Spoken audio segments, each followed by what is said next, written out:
ഇനി തൃശ്ശൂരിലെ തെരഞ്ഞെടുപ്പ് വിശേഷങ്ങളിലേക്ക് വന്നാൽ ഗുരുവായൂർ നഗരസഭയിൽ വൻ മുന്നേറ്റമാണ് NDA തദ്ദേശ തെരഞ്ഞെടുപ്പിൽ കാഴ്ചവെച്ചത്. 2 വാർഡുകൾ നിലനിർത്തുകയും 12 വാർഡുകളിൽ 2ാം സ്ഥാനത്തെത്തുകയും ചെയ്തു.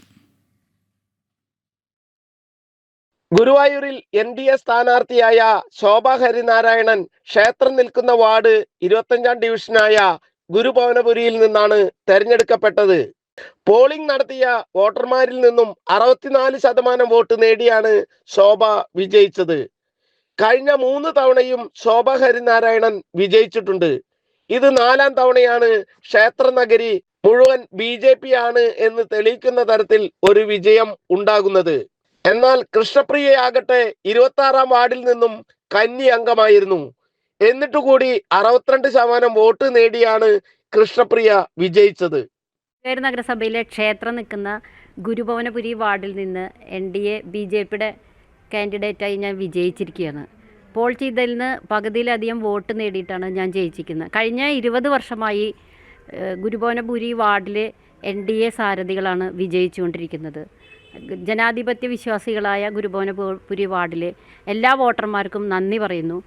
നഗരസഭയുടെ 32ഉം 34ഉം വാർഡ് പിടിച്ചെടുക്കാനായി 2 പ്രാദേശിക പത്രപ്രവർത്തകരെ LDF രംഗത്തിറക്കിയിരുന്നു. ഒന്ന് ഒരു ദിനപത്രത്തിന്റെ പ്രാദേശിക ലേഖകനായ R ജയകുമാർ ആയിരുന്നു. അദ്ദേഹം കഴിഞ്ഞ തവണ തെരഞ്ഞെടുപ്പ് വരെ കോൺഗ്രസ് പ്രവർത്തകനായിരുന്നു. എന്നാൽ കഴിഞ്ഞ തെരഞ്ഞെടുപ്പിൽ സീറ്റ് നിഷേധിച്ചതിനെ തുടർന്ന് സ്വതന്ത്രനായി മത്സരിച്ച വ്യക്തി കൂടിയാണ് ജയകുമാർ. എന്നാൽ ഇത്തവണ നഗരസഭ LDF സ്വതന്ത്രനായി മത്സരിപ്പിക്കുകയായിരുന്നു. അദ്ദേഹമാണ് ഈ തെരഞ്ഞെടുപ്പിൽ ദയനീയമായി തോറ്റത്. തോറ്റു എന്നത് മാത്രമല്ല, LDFനെ 3ാം സ്ഥാനത്ത് എത്തിക്കുന്ന വിധത്തിൽ പരാജിതനായി.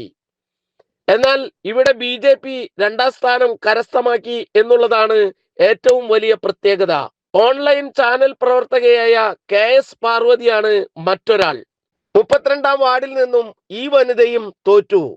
46 വാർഡുകളുള്ള ഗുരുവായൂർ നഗരസഭയിൽ 12 വാർഡുകളിൽ NDA 2ാം സ്ഥാനത്തെത്തി എന്നുള്ളതാണ് വസ്തുത. നിലവിലുള്ള 2 വാർഡുകൾ നിലനിർത്തിയാണ് NDA ഈ മുന്നേറ്റം കാഴ്ചവെച്ചത്. രാജു ഗുരുവായൂർ, ജനം TV.